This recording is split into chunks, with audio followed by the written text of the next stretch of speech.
Kid Cudi's wearing a pair of blue jeans, a black leather jacket, and he likely smells a little bit like cigarettes. And I only say that because prior to sitting on that witness stand at the very front of the courtroom, Kid Cudi is seen getting out of his car in front of the federal courthouse. It's pouring rain outside. A guard is holding an umbrella for him. He looks like he's walking out of a K-drama or some sort of superhero movie. Kid Cudi is smoking a cigarette before walking into that courthouse, which have left a lot of netizens commenting all over the internet. When you smoke a cigarette before walking into court to testify, you know you're about to take somebody down. And now he's sitting in that courtroom. And I will say, it does look like there's 90,000 other places Kid Cudi wants to be. But he does sit up there rather casually. Like, he looks like he might not want to be there, but he doesn't look afraid. He doesn't look intimidated. He looks like he's making a pit stop on a road trip to the federal courthouse before the long weekend. His destination is the Hamptons. Prosecutor Johnson is in the middle of asking Kid Cudi a bunch of questions in front of the jurors. Why were you concerned about your safety? Kid Cudi is about to open his mouth and respond, but defense attorney Brian Steele, Young Thug's former attorney, passionately I don't want to say scream, but he states into the mic, "Objection, Your Honor." The judge is glancing over because, I don't know, maybe he's thinking what I'm thinking, which is, I feel like that's a valid question. Grounds, speculation, future dangerousness. The judge does not agree. That's overruled. And the prosecutor continues. Prosecutor Johnson looks back up at Kid Cudi. You just said you were concerned for your safety and Miss Ventura, Cassie's safety.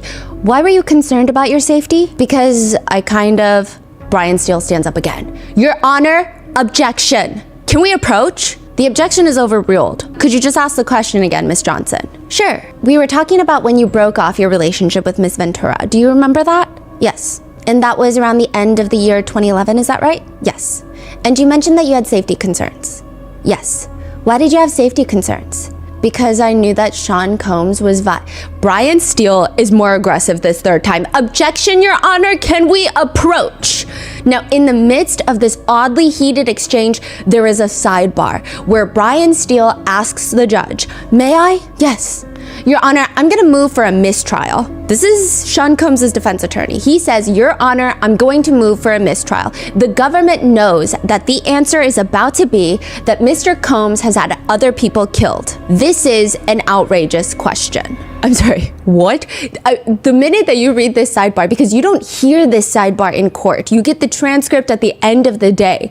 Brian Steele, Sean Combs' defense attorney, is saying that the government knows that Kid Cudi is going to tell the jurors that Sean Combs has other people killed. Yeah, that's some crazy things. The judge argues back because that's just not how it works. He didn't say that. Brian Steele argues, but he will say that. He hasn't said that. Well, he's about to say it. I'm putting the court on notice.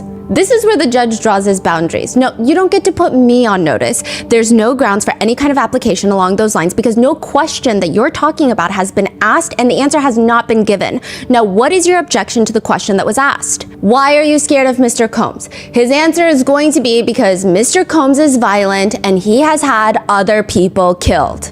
To which now the public is wondering, he has?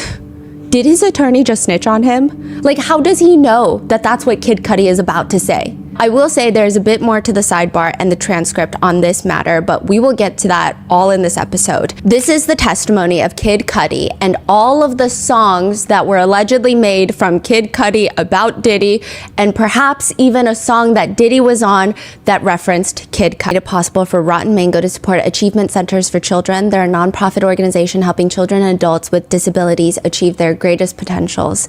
This episode's partnerships have also made it possible to support Rotten Mango's growing team, and we'd also like to thank you guys for your continued support. As always, full show notes are available at rottenmangopodcast.com. A few disclaimers before we get started. There are mentions of physical assault, kidnapping, firearms. Many of the quotes and statements included have been shortened and condensed for brevity. To cover ourselves legally, you know the drill. Sean Combs is presumed innocent until proven guilty beyond a reasonable doubt. The burden of proof is the responsibility of the government, and all of the crimes that he has been charged with are alleged. So please do your own research research, any descriptions and observations, because there's no cameras allowed in the federal courthouse, any descriptions, observations were seen by myself or two of my other researchers that are present in the main courtroom, they should still not be used as definitive sources for determining how you feel about one party or another.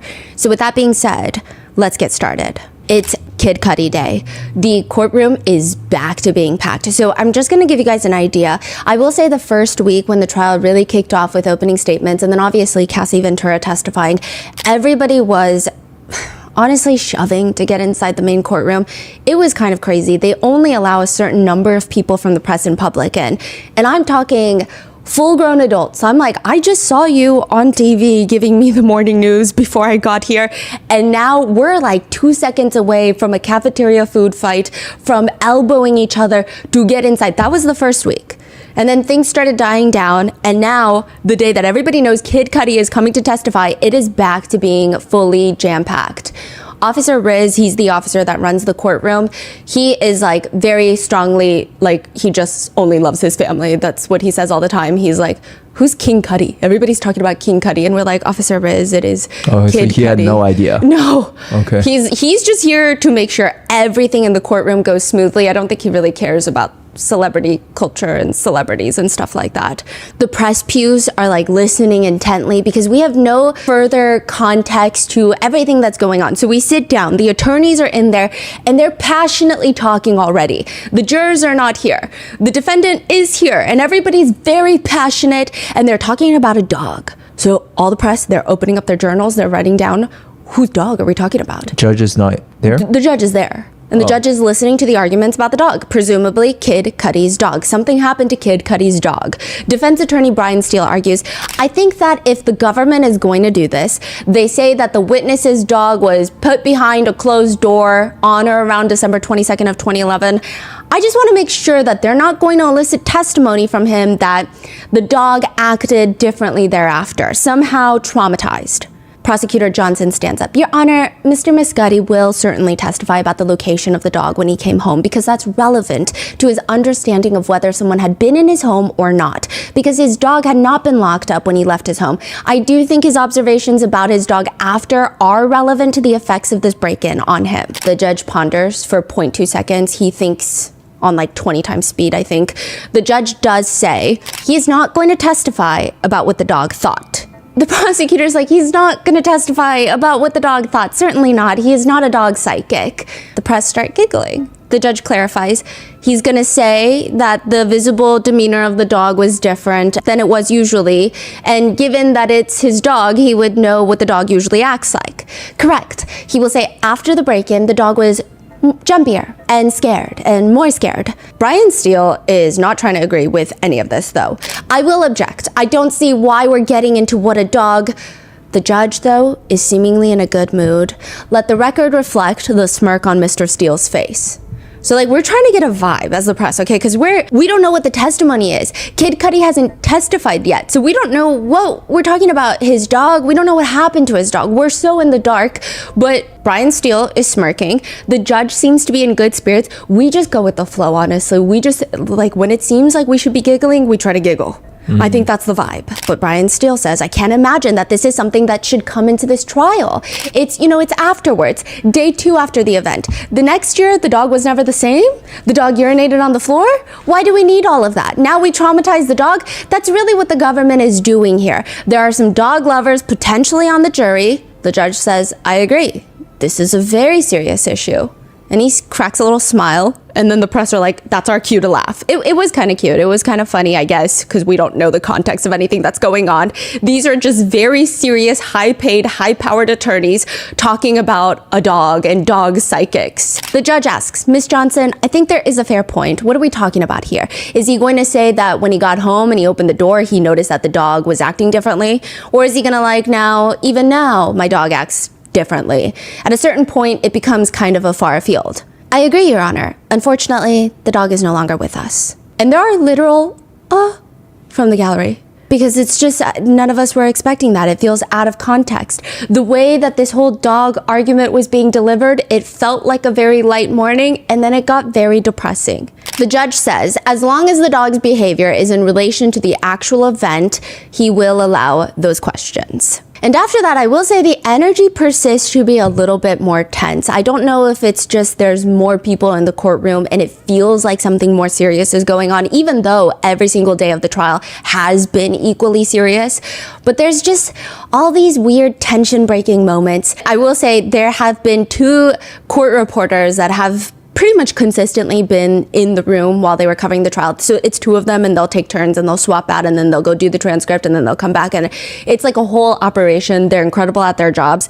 But I do think like recently, I don't know if the audio in the room was messing up, because every single time one of the attorneys would talk, specifically Brian Steele, the court reporter would not be able to hear what he is saying. And maybe it's because Brian Steele was not using the microphone correctly, but it's a lot of this tension of like, what did you just say?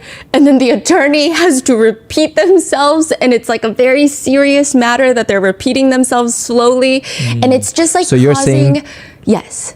So you're saying the court reporter would jump in? Like, can you say that one more time? Yes, like, and then I think it's because his voice is not one that we're used to hearing, that even like we get a little jumpy. We're like, wait, who is talking right now? Who's saying that? I see. So it's just like adding a little bit, it's like an extra zing of tension nonstop throughout the day of like, oh, okay, like we gotta pause and they gotta repeat themselves, and it's just, it feels like a different day. Beyond that, the best way to describe Sean Combs' energy recently is that he's been trying to interact with the jury more. And I don't want to say this word, but I'm gonna say it. I feel like he's pandering. I don't know. That's the best word that we can come up with. And I don't know if he's intentionally pandering. I think the perception is that, because for so long he would glance at the jurors. He would nod at the jurors when they walk in. He would sometimes glance at them and shake his head disapprovingly when a witness says something that he is trying to show them is not true, or show them he disagrees with it. Or if somebody says something slightly positive about him, that he will agree and he'll kind of nod his head and maybe glance over at the jurors. There is this one interesting moment, and I'm telling you, everybody was getting sick in that courtroom. Everybody's sneezing, it's freezing. One juror in the front row starts rubbing their arms because they're cold. Everybody's rubbing their arms. And what it feels like to us is that it feels like Sean Combs catches that, and the rest of the day, he keeps looking over at the jury and like very dramatically shaking. Like those cartoons where you're shivering and then you like rub your arms. He's like rubbing his arms, basically mouthing, so cold, so cold. He's like rubbing his hands together like he's starting a fire, and then like blowing into his hands. So, okay, so you're saying he's looking at the jurors and then also trying to signaling to them, hey, I'm cold, so cold, right? Yeah, like, Isn't oh, so I relate to you. Like, I'm struggling just like you guys. I'm experiencing the same struggle, is what it felt like to us. Right. It's like a building rapport type of, like, body language. Yeah, and like he's like into his hands, which I agree, it's cold, but I don't know if it's that cold. I mean, there's one part, and like, look, I'm also honking in the courtroom. There are times where I'm like trying to wait for the least important parts where there really aren't any, where I can like quickly blow my nose into a tissue because it's more disturbance to leave the room. I always try to find the best time to blow my nose, when the judge is like not on the bench or when there's the least amount of people. But one thing I noticed, and this timing was interesting, this one time where, and I'm not saying he did this on purpose, I think it's a hard time controlling it, but it was interesting. Okay, so the jurors, right before they walk in, it's pretty slow. They're like, the attorneys are talking. There's like a little dead moment where not much is happening. They're not like aggressively talking about objections. They're just waiting for the jurors to walk in. Sean Combs seems to just be sitting there. And then the jurors walk in, they're seated, everybody is trying to get settled. Sean Combs reaches over, grabs a tissue, and just like noisily honks his nose. And I'm like, I don't know, if it were me, I feel like I would have done that 2 minutes ago before they walked in. Okay. It wasn't like a sneeze, it was like, you kind of know when you're gonna blow your nose. So it was just very interesting. It felt like in conjunction, in addition to all the shivering and the rubbing his arms dramatically, it just felt like maybe he's just building rapport with jurors. And do I blame him for that? Probably not, because I'm sure a lot of defendants try to do that. But nevertheless, With Kid Cudi testifying, netizens are starting to dig deep into the Kid Cudi lore right now. They are psychoanalyzing all of Kid Cudi's songs, trying to see if any of them were written about Diddy. One Kid Cudi song is called Burn Baby Burn, and the lyrics read, "Burn baby burn, truthfully and noted, I'm back, so please no more speculation about that. I'm back, they think I'm living life paranoid. Mother that man. They got me twisted. They don't know that boy. I'm just getting busy killing it. I just want to watch it burn, baby, burn." That song was released in 2023. So these are like netizen speculations before Kid Cudi is testifying. So I think the minute that people found out he's testifying on what day, the day before, the internet is like, let's try to dig up anything we can find. Because so far, all we know is Cassie's civil lawsuit stated that Sean Combs allegedly tried to blow up Kid Cudi's Porsche, threw a Molotov cocktail in there. And then Cassie testified, and she briefly also kind of mentioned it, but it didn't go in depth. And now people are like, okay, now that we know a general timeline, let's go through his music catalog. Another one is Dennis Hooked Me Up With Some of That Whiskey. It was released the same year his car was set on fire, a few months after, actually, like 2 months later. The lyrics read, "They really want me dead. Hate, not my fault, I'm intriguing. Here I go with my second wind. You already know I'm going in. I've been waiting to on you." Now, side note, old screenshots allegedly show that he tweeted around this time when he released this song, "Do you guys want to know whose girl found me intriguing?" Wow. And then he deleted it, and allegedly he said that he was hacked. Even Kid Cudi's 2013, so this is a year after his car blows up, his 2013 album called Indica, the album cover is just an explosion that's framed. It's like the red flames of an explosion with the parental advisory in the corner. And netizens are now wondering, is that about Diddy allegedly trying to blow up his car because of Cassie? And everybody's confused. Are these songs about his car being set on fire? Which, side note, nobody even knew up until like a few years ago. I mean, how did they keep this under wraps for so long? That's what some netizens are wondering. And I think a lot of the reason that netizens have taken it upon themselves to search into Kid Cudi's lyrics is he's pretty well known for his artistry.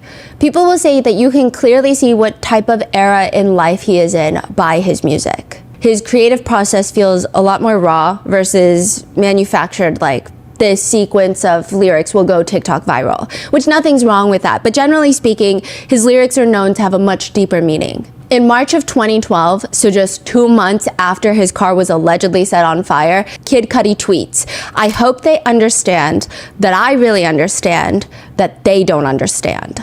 But again, nobody at the time even knew that his car had been set on fire. Nobody knew that any of this was happening. I was lurking on some gossip blogs from the 2012 time period, and I did see one post from 2012. This is from April of 2012, 3 months after his car was set on fire. This is a random gossip blog that reads, "Kid Cudi about to die." Sources close to the rapper are alleging that he definitely slept with bad boy artist and Diddy love interest Cassie and is now living in fear for his life. Everyone kept it hush-hush in the industry, but the rumors were bound to come out eventually. News of the betrayal has been spreading like wildfire. The good news for Cassie is while Diddy is allegedly very upset initially, the affair seems to have brought Diddy and Cassie closer. So now I'm like, what is happening? And there is a rumor from this same gossip thread that Diddy's song from March 5th, 2012, again, just a few months after the car fire, is, well, it's not actually his song, but it's Red Cafe's song, which is an artist signed with Bad Boy. And he, French Montana, and 2 Chainz were featured on it. That song has Kid Cudi by name. The lyrics for Diddy's verse read, "Sorry ass out here looking funny, so I'm in my own world, spaced out, Kid Cudi. Hold the up, R.I.P. Huddy." Side note. Spaced out like Cudi? Yeah, so I think it seems like he's trying to take a reference at the fact that Kid Cudi is not as involved in the Hollywood life. He kind of does his own thing. I see. He likes to make his music. He has a lot of famous friends. Like some of his closest friends are like Timothée Chalamet, Pete Davidson, but it seems like he keeps to himself. He kind of has his own little world. So it's like a somewhat of a dig. Yeah. And then he says R.I.P. Huddy. Now, Huddy is apparently a friend of Diddy's that passed away.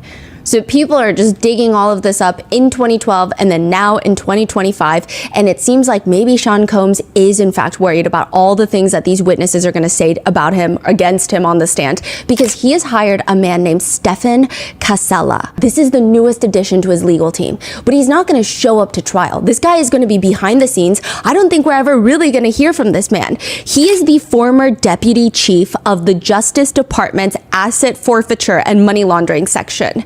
He's probably the country's foremost expert in asset forfeiture and money laundering. He's actually worked for the other side. He has worked with the feds for nearly 30 years until 2015. That is crazy. So now he's gone fully private, his own practice, and Diddy's like, come here. Yeah, he was like probably at the top of the feds working for the other side. He basically created all the laws that Diddy is now facing for the RICO charges. Whoa.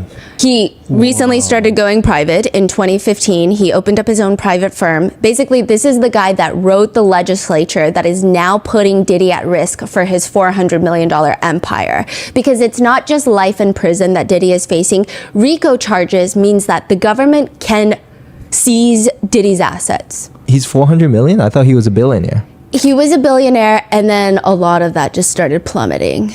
Like his business assets. Yeah, because a lot of it was his like tequila and alcohol brand interests that he had. Right. And now he's being hired by Diddy. Stephen Casella is being hired by Diddy to make sure that he does not lose whatever money he has. Now, to give you an idea of how influential this man is, he has a monthly reader, like a money laundering and forfeiture digest publication. 80 of the 90 U.S. attorney offices read the publication every single month. This is the thing with RICO charge. If he's convicted of that RICO charge, his assets, if the government can prove that it was used to commit a crime, they can seize it. Wow. So it's not just life in prison. He's like, he could lose all of his money. So essentially, if he's convicted, and let's say an assault takes place at a recording studio, that means not only could the studio be forfeited as an asset to the government, but the recording company that paid for said studio could also be up for forfeiture. Basically, the prosecutors, if they get a guilty verdict, they're going to go after $400 million, and they're incentivized to. That includes his residences, like his $61 million LA mansion that he's been putting on the market for the past, I don't know, a year, multiple mansions in Miami worth tens of millions of dollars. There's at least one painting that we know of, which is a $21.1 million painting by Kerry James Marshall. He has a private jet, an entire car dealership worth of luxury cars. That's all going to be up for grabs. The government's going to want that. If he's convicted, as long as the government can establish a clear connection between each asset and the alleged criminal enterprise, it's the government's money. Wow. That's why he's hired Casella. So now I'm curious, what is Casella going to do? His main thing is he has a very sophisticated asset tracing analysis. That's what he's known for. So he's going to go in there and, I mean, it's probably a lot smarter than the way that I'm explaining it and much more complicated, I'm sure. But simply put, he's probably going to meticulously document all the, quote, clean assets that have no relation to any alleged criminal activity, which means the government cannot seize those assets. There are even speculations because people were wondering, why did Sean Combs not take his plea deal? So people thought maybe he didn't take it because he was so confident, like he's a narcissist, he thought he was going to beat the charges, or maybe the government doesn't have evidence and he knows it. Like there were lots of speculations.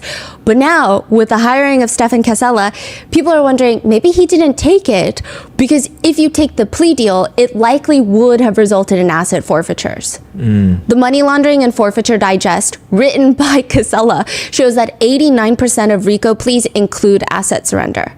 So if you plead guilty, it includes asset surrender. Wow. Which makes sense. And if Sean Combs is convicted, it'll probably be a very intense fight to keep his assets from being seized by the feds. And it seems like he's going to fight hard. Wow. Okay.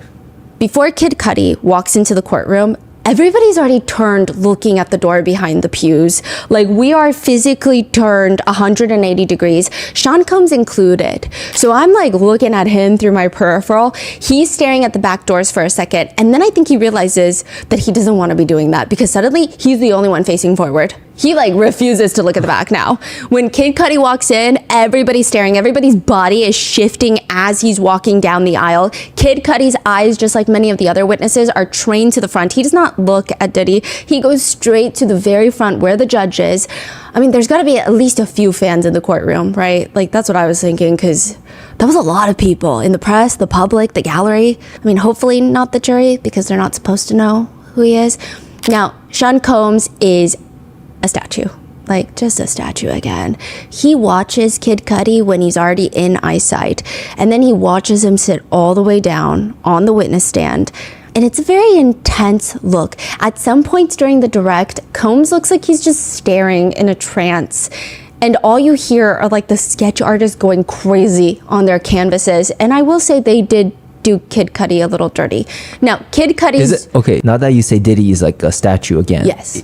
It sounds almost like when whoever's sitting there is a little more high stake for him or for the media, he's like statue, because he has to really watch everything, because likely maybe he will want to show some reactions, so he put more emphasis on his own body languages. When someone is more high stakes, he's definitely more statuesque, especially if it's a personal relationship. So I feel like there are other high stakes witnesses here and there, but it seems like the people... But what about like all the assistants that you mentioned, like that has came before statue Cudi. But nowhere near a statue. Right. I would say Cassie, Don Richard, Kid Cudi, like these are strong interpersonal relationships where I do think personal assistants, I feel like Sean Combs looks at them a certain way. It's like a different category for him. These are people that have very complicated interpersonal weavings throughout his life, and it feels like he's a lot more statuesque now. But what's interesting is he's very statuesque during the direct, during cross-examination, because now the witnesses are getting, their credibility is technically being attacked, because that's the whole point of a cross-examination. He's a lot more moving. His eyeballs are moving around more. He's looking towards his attorney and the jurors a lot more often. He seems a lot more free usually. So it's very interesting. Now, Kid Cudi's direct examination is handled by prosecutor Emily Johnson, the same one that did Cassie Ventura's, and they immediately just get into the part that the jurors want to know. Did there come a time when law enforcement responded to your home in December of 2011? Yes. Why did law enforcement respond in 2011? Because I had a break-in. I'd like to start at the beginning of the break-in. How did that day start? Well, I got a call from Cassie around 5:30, 6 a.m., and she told me that Sean Combs had found out about us. I was really confused, but she asked me to pick her up. She sounded really stressed on the phone, nervous, scared, so I went to pick her up.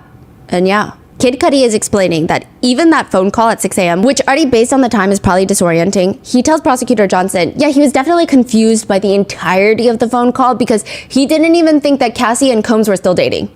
So she's like, he found out about us and he probably was thinking something along the lines of like, why does it matter? I thought you guys weren't together. He says, I didn't think that she was still dealing with him. Because prior to all of this, when Kid Cudi and Cassie start dating, he says that he asked her about Sean Combs, quote, like if they're still hanging out. Now, Johnson is clarifying though, because after the phone call, he goes to pick her up. So she's like, why? If you just found out that they're still dating and she told you they weren't dating, like, why'd you go pick her up? She wanted me to come pick her up. And she was also worried that he would come to my house because he asked for my address and she gave it to him. He goes to pick her up and he describes Cassie as being really, quote, very stressed, nervous, just scared, didn't know what Sean Combs would do. Just a reference going back to Cassie's testimony, I do think it's interesting how each witness talks about the same incident from a different perspective.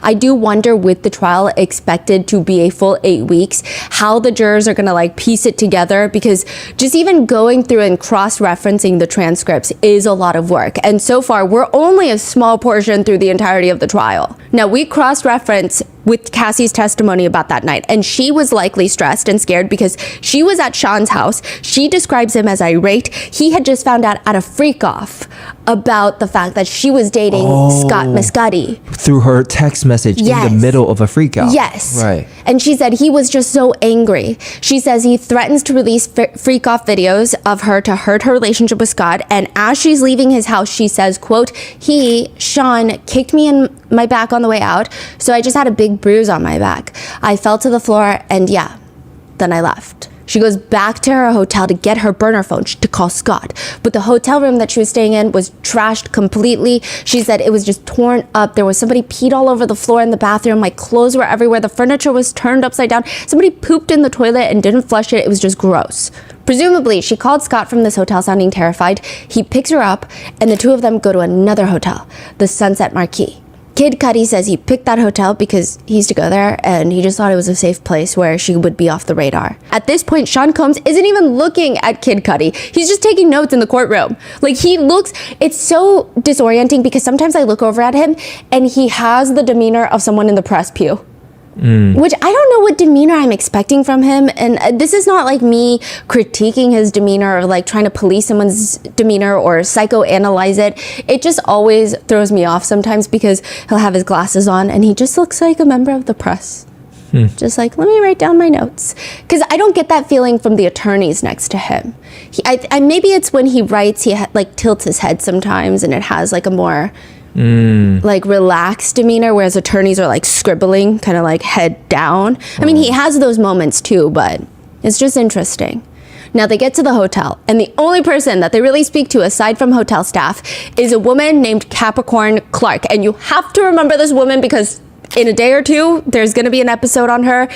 And it was probably the most interesting testimony. A lot happens in that testimony, but she's the one that accuses Sean Combs of kidnapping her by gunpoint. So we'll get into that in the next episode, but this is where things kind of get tricky.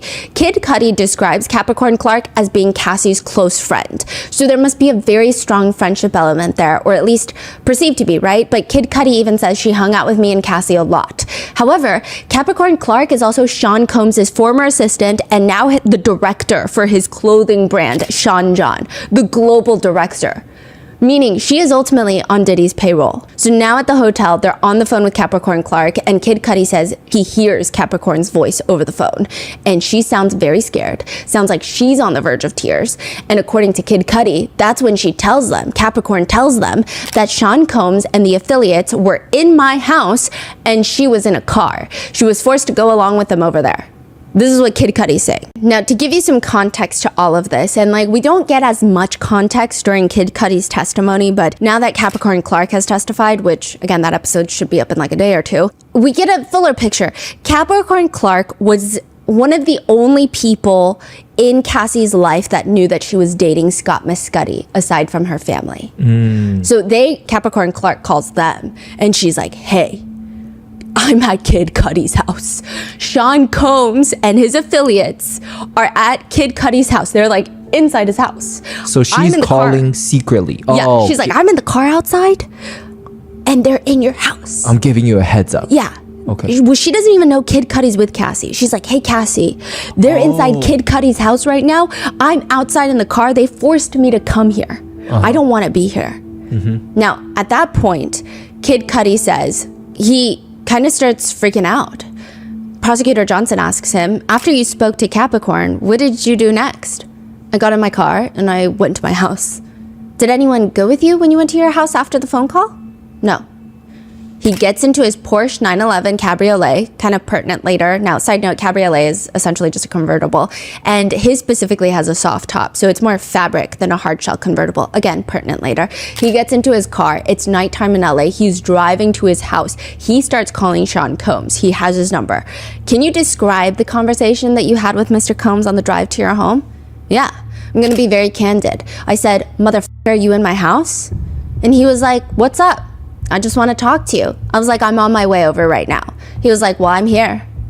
That is kind of crazy. Yeah. I don't know. If that's me, I would probably call the cops or something because someone's like breaking into my house already with some crazy intent. I don't know if I would just go straight home and face them like that. I also don't know if I would start the phone call with motherfucker, you in my house when they're in my house. Yeah, that's kind of... Yeah. But he's like driving. He's on the phone. When Mr. Combs said, I'm over here waiting for you, what was your understanding of where Mr. Combs was located? At my house. What was Mr. Combs' tone of voice during the phone call? Calm. when Kid Cudi gets home, he says the outside looks the same as it typically does. It looks normal, so he doesn't do like a thorough check. It's not until later he realizes that all of the security cameras that were on the outside of his house, for example, the camera that would be angled towards the front door, because that makes the most sense. You want to see who's coming at the door, coming and going, but someone had moved it to the opposite side. Basically, probably pointing it at like the wall, like the building or something where it doesn't really capture anything of importance or relevance. Kid Cudi walks into the house and there is nobody there. Nobody's in the house. It's empty. So were they lying? Is Capricorn Clark lying? Is Sean Combs lying? Was nobody inside the house? He says that he notices two things. First of all, it's December of 2011, so right around Christmas time, and Kid Cudi had gone to Chanel, bought a bunch of Christmas gifts for his whole entire family, and they're all open. There's no talk about if any of the gifts were stolen, so I don't think so. And this is perhaps an associate of Combs, perhaps a random person unrelated, perhaps Combs himself. It seems like this is their way of telling Kid Cudi, I was in your house. But of course you can't do anything about it because it's not like they broke the furniture. It's not like they stole the goods. It's like move some shit around. Yeah, and like we lived in LA for 10 years. Imagine calling LAPD and saying, so they came in and they unwrapped the Chanel bows. They'd be like, hey, we don't care. Yeah. Like they really wouldn't care. You call the police about a break-in, they've opened your Christmas presents, no property damage, nobody was injured. They didn't even steal said Christmas presents. The LAPD would act like they didn't see a thing.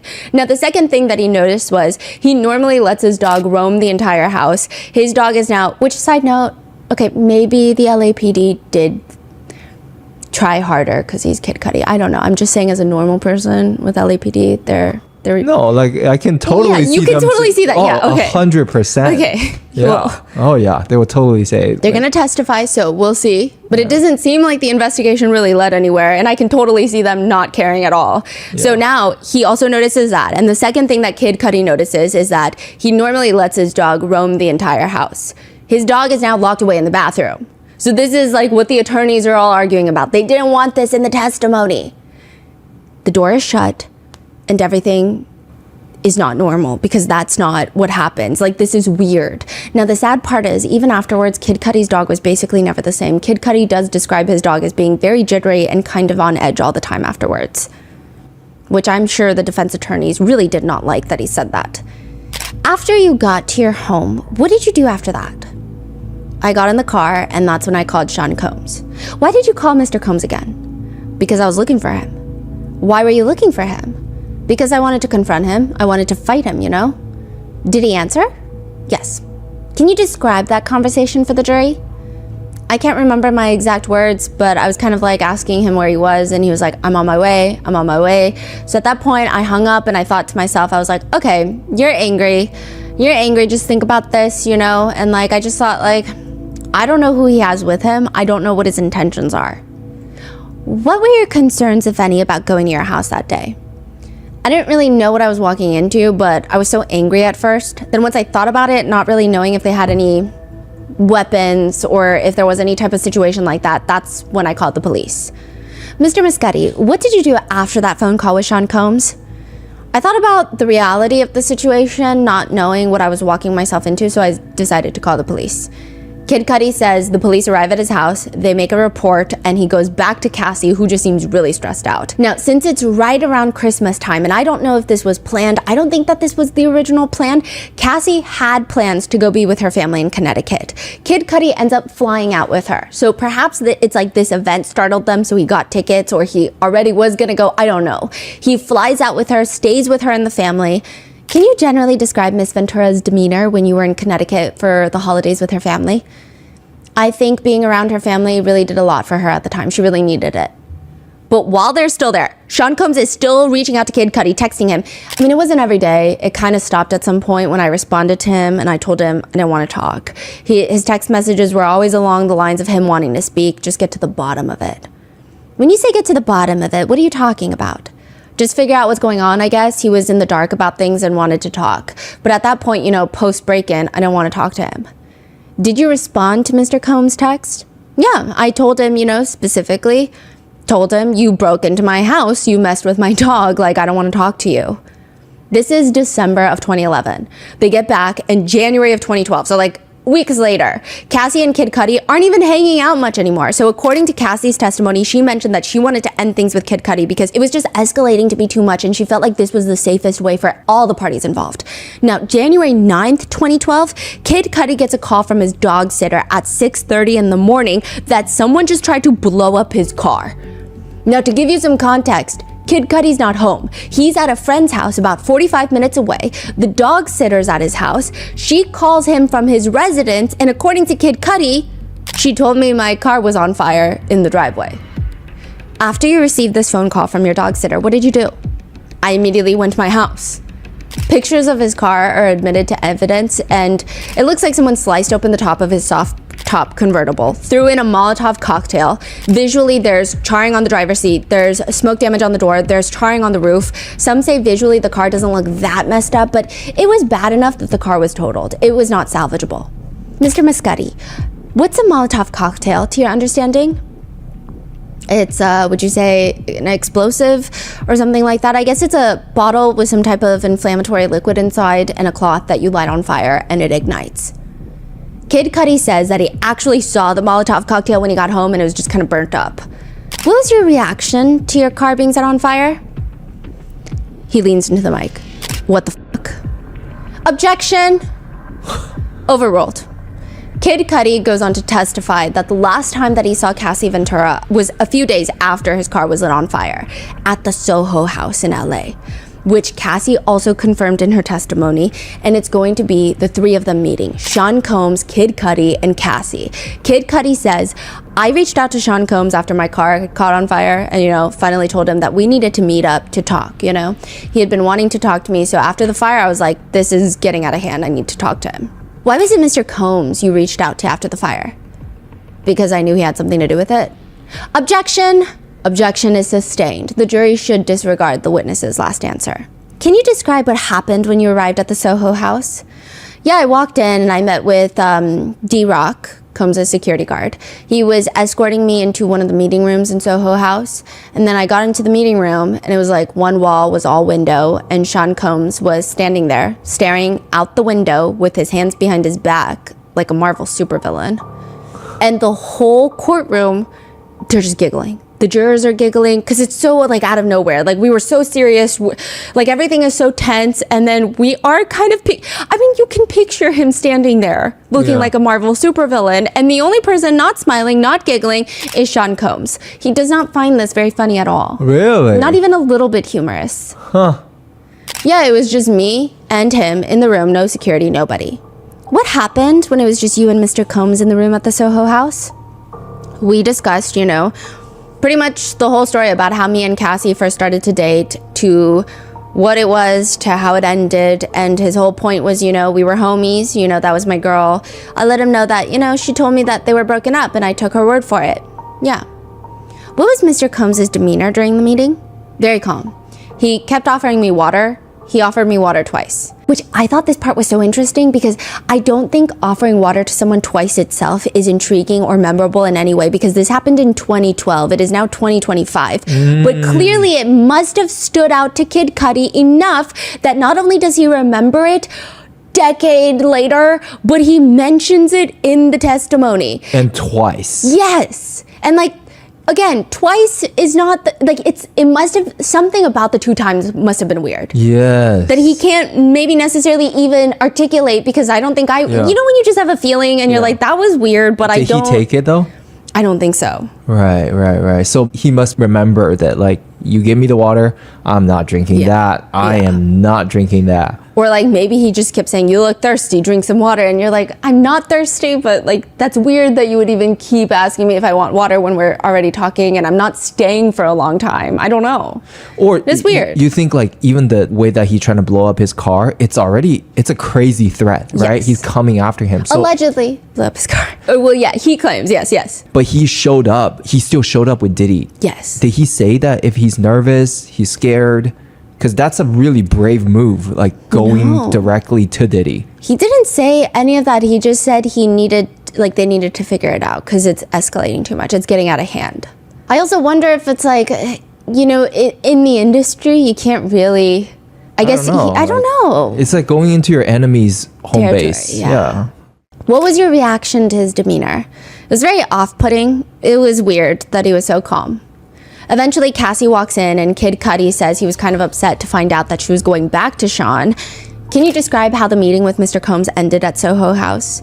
Yeah, we stood up, shook hands, and as I was shaking his hand, I said, what are you gonna do about my car? I made sure to ask him right when our hands were clasped together where he couldn't run away and I could look him square in his eyes. And he looked right back at me with a very cold stare and said, I don't know what you're talking about. I said, okay. Took my hand from his and he said, wait, I thought we were cool. Is there a problem? I was like, you said you didn't burn my car, right? You said, that's your word. He said, yeah. I was like, that's it. A few years later, Kid Cudi mentions he runs back into Sean Combs at the Soho House. He was with his daughter and he pulled me to the side and basically apologized for everything. He said, and I quote, man, I just want to apologize for everything and all that bullshit. After I got the apology, I kind of found peace with it because I thought, that was the last thing I was expecting to get from him. Now, side note about this Soho House incident, Combs' defense attorneys didn't even want it to be included in front of the jurors in the testimony. They argue that there's no evidence that proves that Sean Combs was behind the break-in in the house or the car incident. Those investigations have led to nothing. They haven't led back to Sean Combs. When were attorneys arguing this right now? Before the testimony. Before Cudi walked in. So before and after, and I think it's still a point of contention. Well. Yeah, they're still trying to file a motion to get it struck from the record. Now, Sean Combs they're saying there's nothing to prove that he was behind any of this. So that essentially, they don't want Kid Cudi to say out loud to the jurors on the stand that he met up with Sean Combs at Soho House a few days later after his car was lit on fire because he thought Sean Combs did it. The prosecutors are arguing, well, that's what Kid Cudi thought. He's not saying, oh, I know he did it, or I was told he did it, or he did 100%. He's saying, I went to this meeting with Sean Combs because I thought he did it. Mm-hmm. That was my thought, my brain. This whole debate between the attorneys is very intense. I mean, the judge is trying to clarify, how would you explain why he was going to the meeting in the first place? He's asking the defense attorneys, how do you connect the dots without explaining what the reason was to have the meeting? He's saying that's the connecting piece. The jurors are going to be like, okay, that's so random. Why are you suddenly going to a meeting with Sean Combs then? Mm-hmm. A few days after your car explosion? The defense attorney is like, how would you explain why he was doing the meeting in the first place? How do you connect the dots without, even though he had nothing to do with it. Just leave it at that. Brian Steele is like, just leave it at that. The car blew up, and then he goes to a meeting with Sean Combs.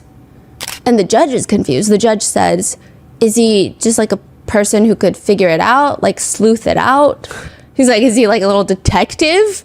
Sean Combs? Yeah, why is he meeting with Sean Combs after his car blew up? Yeah. Because it's not like they're friends and the whole press, they're giggling. Because again, the logic is not logically, and it's just becoming silly. Yeah. So it is in the testimony. It was said in front of the jurors. But after Kid Cudi's testimony, which we're going to get into the cross, there has been a lot of social media discourse. And a few that I find very interesting and very notable are the comments made by Young Thug, famously one of Brian Steele's clients. He goes onto Twitter same day, very quickly tweets and then deletes, damn, Cudi a rat, LOL. He very instantly deletes that tweet because likely that started a whole conversation, a pretty heated debate about Young Thug's own case, which, side note, there is no evidence at all that he cooperated with prosecutors, but he did take a plea deal. So some people are saying all people who take a plea deal are snitches. Others are arguing that the only reason that Young Thug got away with his case, quote, got away, is because it wasn't handled by the feds, but rather the state. So they were like, please shut up while you're lucky. That's what the netizens are saying. I'm not saying any of that. I have said nothing. Others are debating what qualifies as a rat. Some argue, well, no, because Kid Cudi only called the police later, and then he never told the police Sean Combs did it. So he's not a rat. Right, okay. But then some people are saying, well, the fact that he's testifying right now is a rat. And then others are arguing, yeah, well, this is exactly what we mean by Sean Combs was protected by the industry for decades, because the minute that someone speaks out from the industry, you're like, you're a rat? Yeah, that's crazy. Another musician that has spoken out against Kid Cudi is Kanye West, which, I have not really been following all of the atrocious things that have been going on in Kanye's life and the things that he's been saying, but there are lots of connections here. Mainly Kanye West's rather unhinged, outspoken support of Sean Combs. If you guys do want us to do a deep dive on it, we can try to do one. Kanye even recorded a phone call that he had with Sean Combs while Sean was in jail, and basically Sean is telling him, quote, "It's wicked, wicked, wicked. When I get out there, I want to see you fucking tear down the stadiums. I need to see you back on that stage. I be dreaming of that shit. We're going to have years and decades to fight these motherfuckers. I'm going to see you soon, man. I got like 59 more days before trial." This is 2 months before trial. Wow. So I'll definitely be touching in to tap into your energy or something. Give me some fucking life. This shit is fucking sad. Puff Daddy in jail. Fucking sad as a motherfucker. The devil is a liar.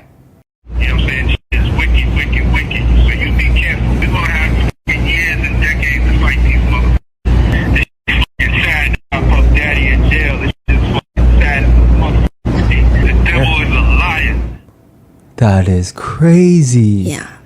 And Kanye posted that phone call? Yeah. And it does not seem like Sean Combs knew that he was being recorded. Yeah. Now, Kanye has since tweeted and deleted, quote, "I wish Cudi hadn't testified against Puff. We need not to be locked in white systems. Praying for Puff and his family, praying for Puff Daddy and the family." Wow. So Kanye really supports Diddy. Yeah. Side note, Kanye and Kid Cudi, they were actually closely allied. Now, I feel like people who are a lot more musically inclined than I am can probably provide a lot more insight, but from what we could tell, Kanye and Kid Cudi have had a very interesting relationship. Kid Cudi was briefly signed under Kanye's music label, which is not so obviously labeled the good music label, and Kanye even went on to call Kid Cudi, quote, "the most influential artist of the past 10 years. But then randomly, Cudi announces that he's leaving Good Music. Ultimately, it does seem somewhat cordial. Cudi explains, "Kanye and I were talking to each other on the phone, and you know, these are things that I've been wanting to talk to him about, me starting my own direction." And he got it because, you know, he's trying to start his new path and try new things as an artist. And he was just like, "Man, I feel you as an artist. It's cool, whatever. This is just from a business standpoint. There's no beef. There's no problems with anybody on the label. It's all love."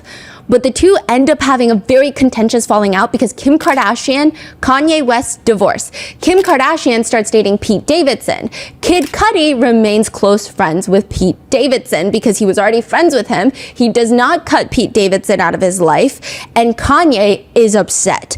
To which Kid Cudi even addresses Kanye publicly, saying, "I'm not one of your kids. I'm not Kim. It doesn't matter if I'm friends with Pete or not friends with Pete. None of this it had anything to do with me.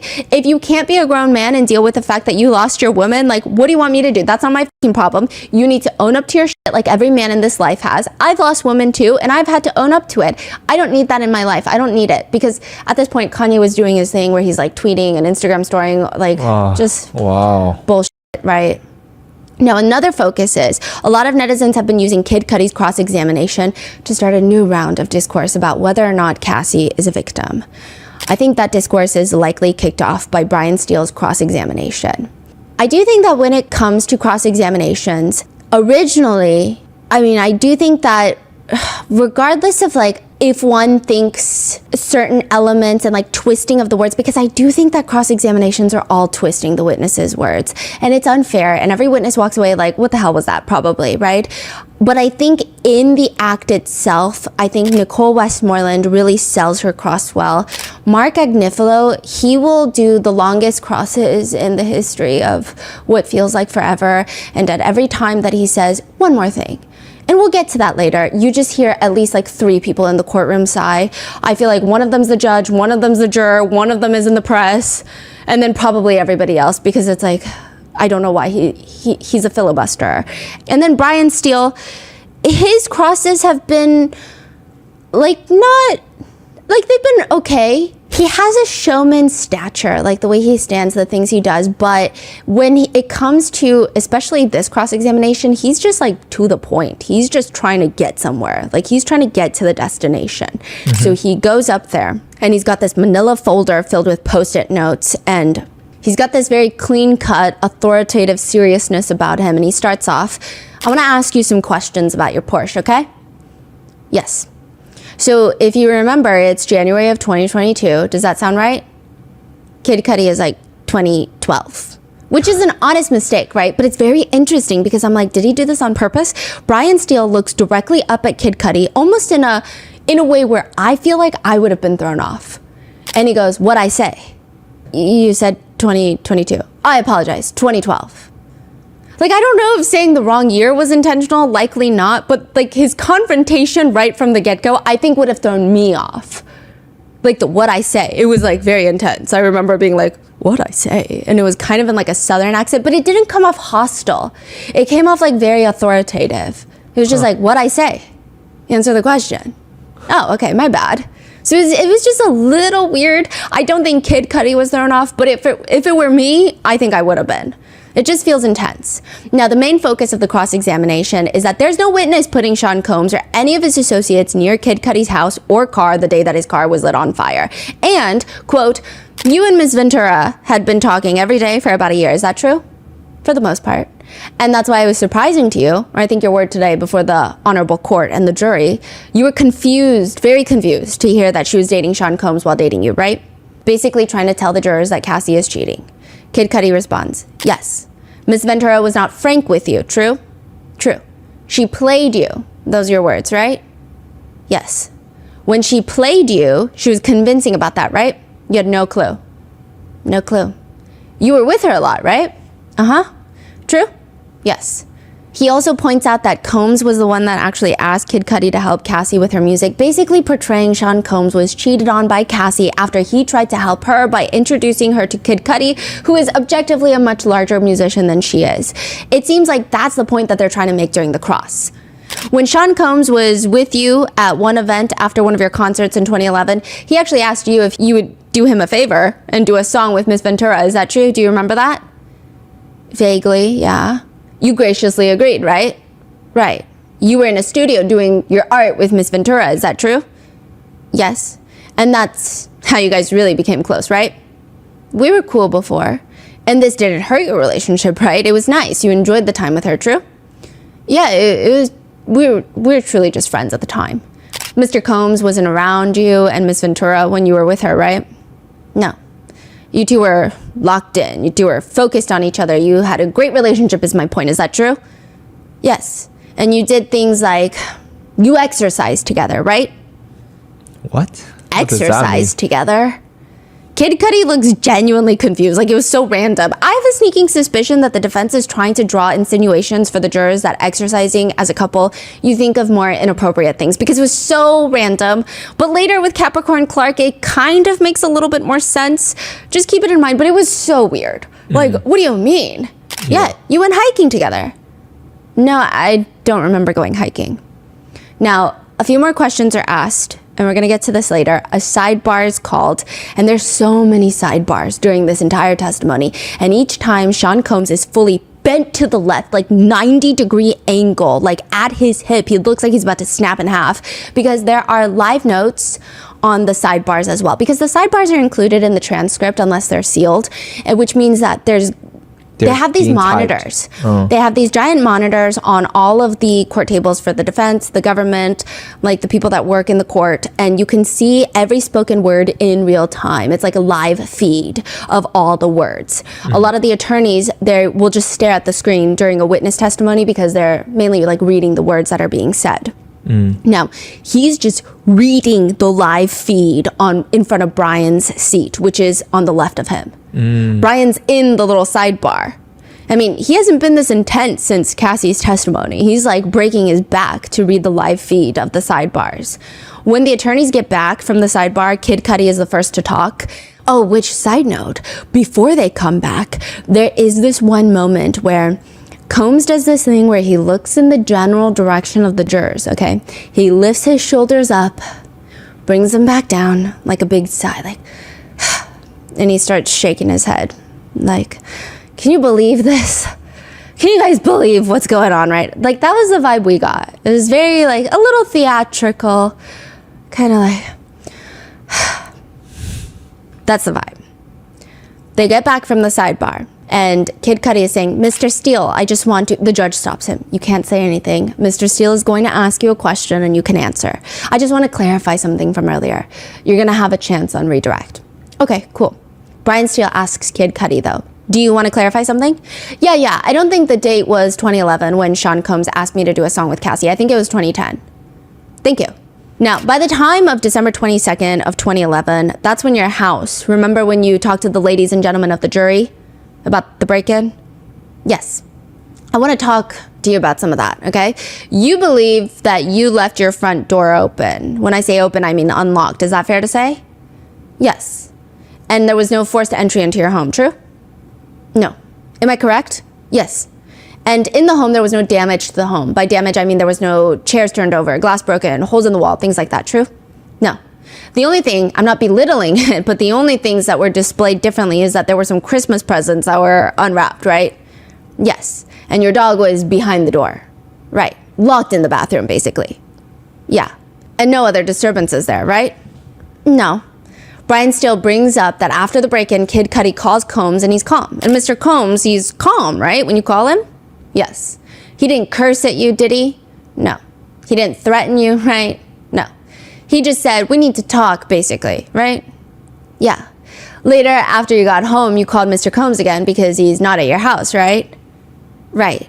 And he answers the phone, true? Yes. Again, he's calm. Yes. And he tells you, I'm coming to your house, something to that effect, right? Yeah. There's no mention of a firearm, right? No. No one threatened you with a firearm, right?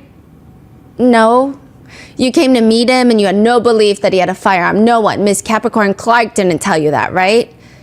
At that point, I really didn't know. Maybe he would. I couldn't call it. Let's do it this way. Miss Capricorn Clark didn't tell you that, right? You know, no, but I took it. She didn't tell you that he was armed with a firearm, right? No. If it's not true, just say it's not true. You were in love with Miss Ventura, right? Wait, so he's asked like 20 questions about how this wasn't a scary situation, correct? Yeah, he's basically like, not to belittle it, but like, why are you scared? Also, how do you know it's Mr. Combs? He was calm. Like, are we all dumb? I want him to go home, walk home one day, opens his door, and all his gift is open, and his dog is locked. And that's it.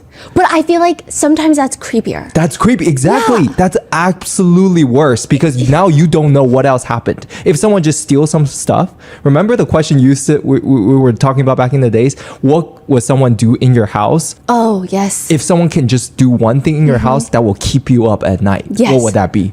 Someone will be like, I would just move a couch to the other side. That will like, keep you up at night. Because you didn't steal anything, you didn't break anything. What was the motive? Yes. What does this couch mean? What does unopening the Christmas presents mean? Yes. Like, it's so much worse. Yeah. What do you mean? And then you confront this person, they're not mad. They are calm. Yeah. That's like 10 times more scary. But what is so hard to understand about that? Brian Steele is like, no, this is nothing, okay?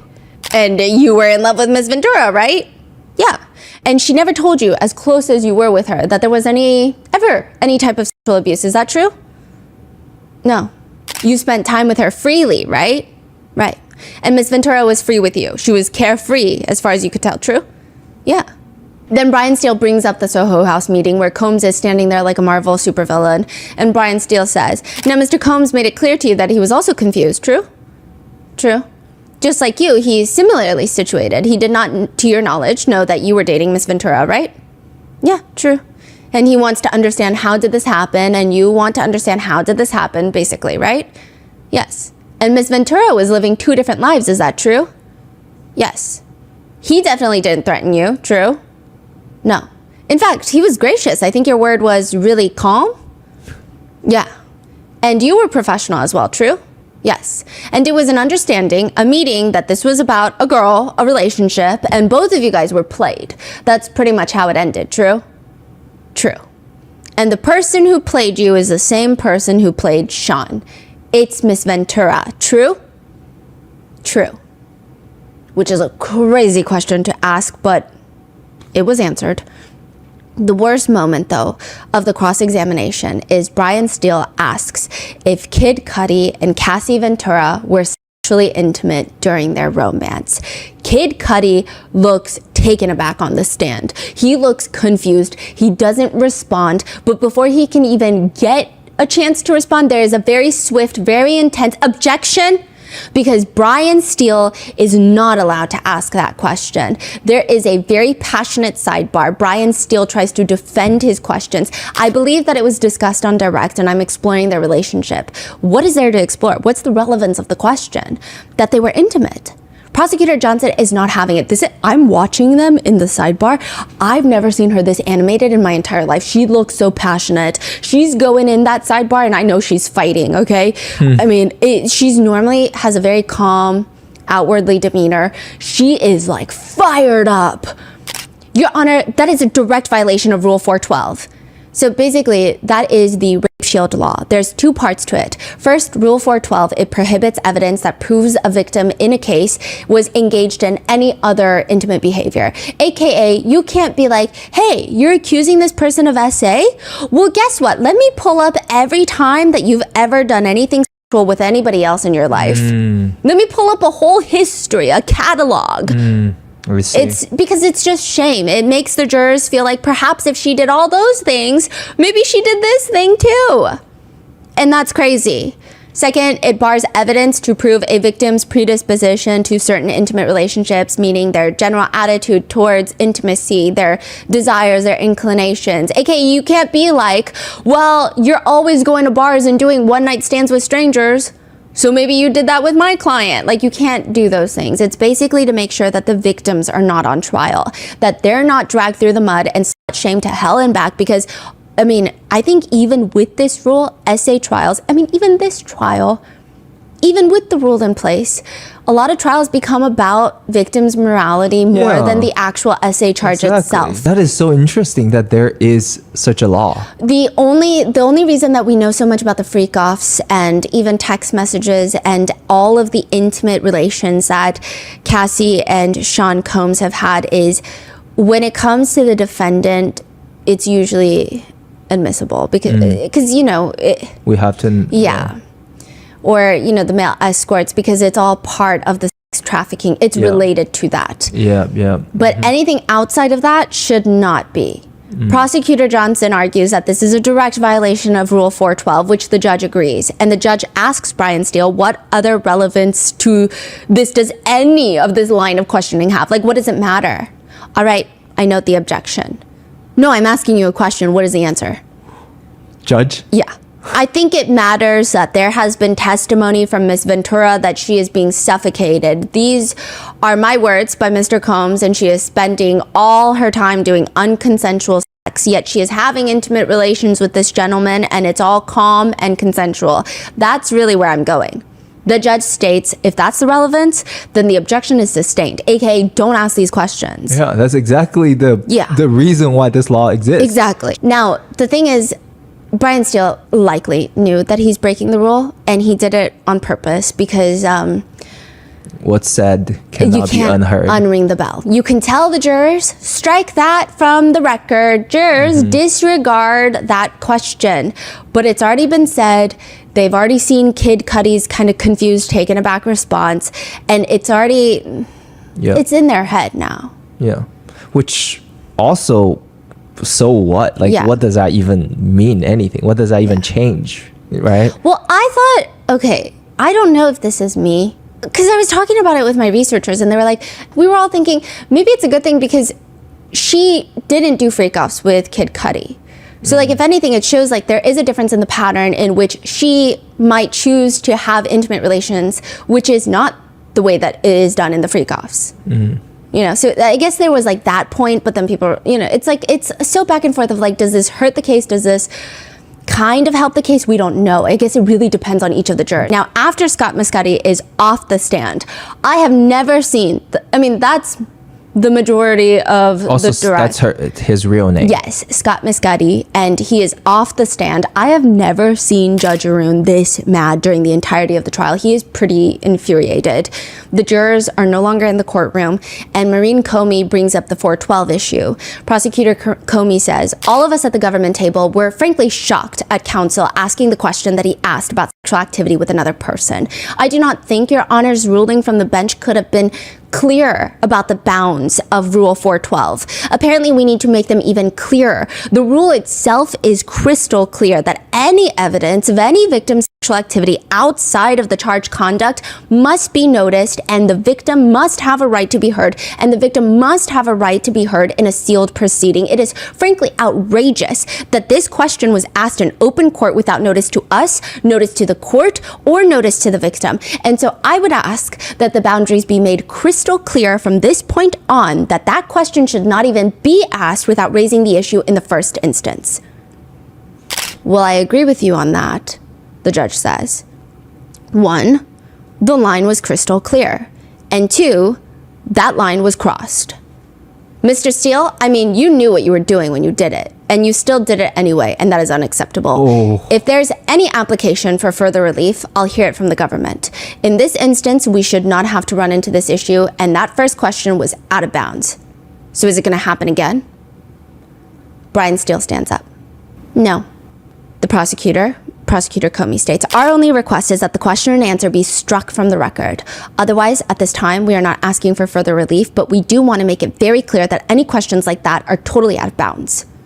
So there's no like consequences for damage is done and that's it. Yeah. Right? Well, there's nothing. They say, just tell him, don't do that. Are you going to do that? No, you're not. Okay. Yeah. I mean, I wonder if the government could, because he was saying further applications from the government, he's open to hearing it, but I don't think this is a situation where, I don't know what the government could do.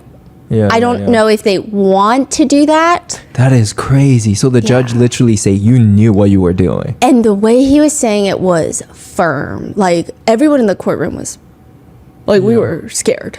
That is a strategy that they're doing, which is dirty. You're literally crossing lines. It's been kind of dirty in the sense of, there was a makeup artist that testified, and like, a lot of these testimonies, a lot of them kind of go over the same things that we've already gone over, and I'm going to try to group them in ways that make sense. And I just didn't feel like this was as pertinent as some of the other testimonies. But Mila Morales, she is a makeup artist for Cassie, who testified and said that she saw bruising on Cassie while she was doing her makeup. What's crazy is the defense tried to admit pictures of Cassie, like half naked photos for album covers, because Mila Morales did her makeup in it.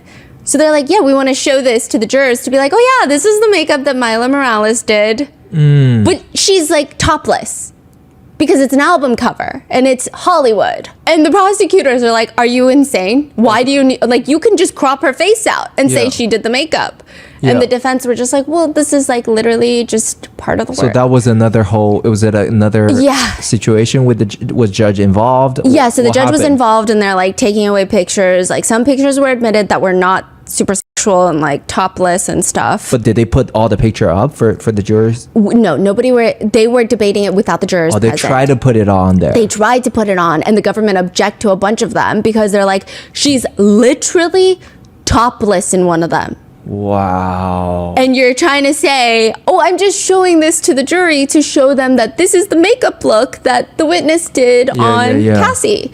It was just, I think like even in the courtroom when the defense were trying to argue their points, it was like, you could just feel a lot of people wincing because it's like, we know what you're trying to do. And that's interesting because like you would think the court is about justice and the truth.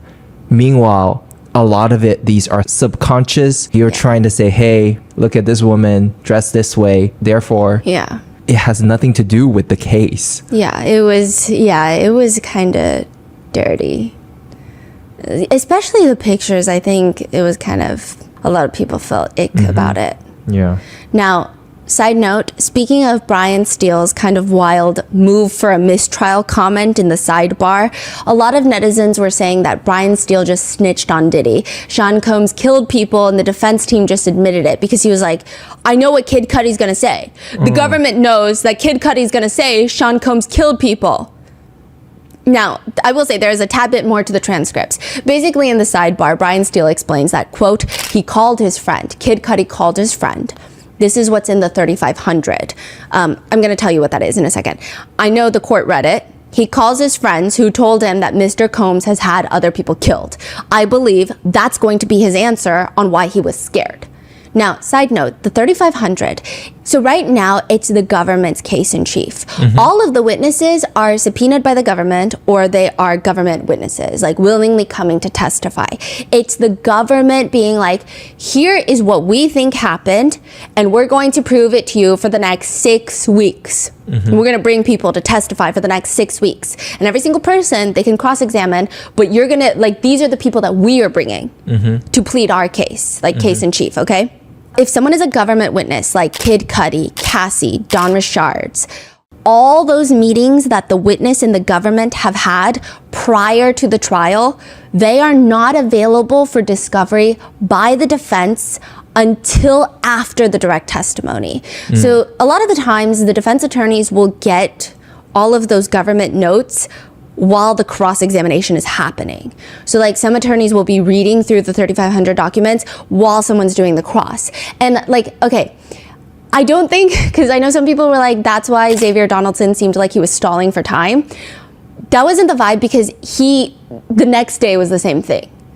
So that means they would have had the 35 documents all night, came back the next day, and then he was still doing like his correct thing. But I know that was like a speculation, and I do think that happens sometimes. Now, obviously, there are witnesses that they're going to be better prepared for. So I think like Cassie Ventura was probably one of them, because they knew that she was going to testify. She was one of the bigger witnesses in the case. So they must have had a load of questions for her for the cross-examination. But a lot of the times they just get the documents of whatever government meeting that they had during the cross-examination. I see. Yeah, That's so called 3,500. yes. I mean, it's not like 3,500 pieces of documentation. It's just called Okay. This is like the rule. And he's saying, you saw it in there. He called his friend. Like he probably told the government in a government meeting prior to the testimony, I called my friend and they said he's had people killed. Right. So then they just got those notes. And then he's like, God, I'm freaking out. Like, he's going to say this, and the government knows he's going to say this because it's in the government notes. He's already said this to the government before. Now, it has been kind of taken out of context, where everywhere I see on social media, they're like, did Brian Steele just snitch on his own client? But that's the rest of the context for you. Okay. Of like, it wasn't Brian Steele being like, he had people killed. It was like, I just saw the 3,500. You probably just saw the like, I think a lot of it was probably like he saw it and started panicking. Not that I'm giving anybody an excuse after the question that he asked, but I think it was like that. So he's saying he knows that Kid Cudi called a friend, and he's not actually admitting that his client killed someone or anything of that sort. Nevertheless, I will say it was very startling to read in the transcript. But with that, I think this is the perfect place to leave you, because the very next episode, which will hopefully be up in the next day or two, is going to be on the full testimony of Capricorn Clark. She is the one that showed up at Kid Cudi's house during the break-in. She's the one that called them from the car. She is the one that has accused Sean Combs of kidnapping. It was one of the more insane direct and cross-examinations, in the sense that I think, you know, we have a lot of people that are testifying. They have been in contentious legal battles. They have, or, you know, even like Cassie and Don Richard, they've been in the public eye for so long. And I think that they have so many scars as well. They choose to, I think, have a different way that they cope with it, and when they testify it presents differently. With Capricorn Clark, I don't think I've ever met someone who has no filter, is the feeling. And not that I personally met her, but it was like the most unfiltered testimony in the entire trial, and it seemed like a lot of people were emotionally moved by her testimony. So there's a lot going on, and that will be in the very next episode. So with that, please stay safe, and I will see you in the next one.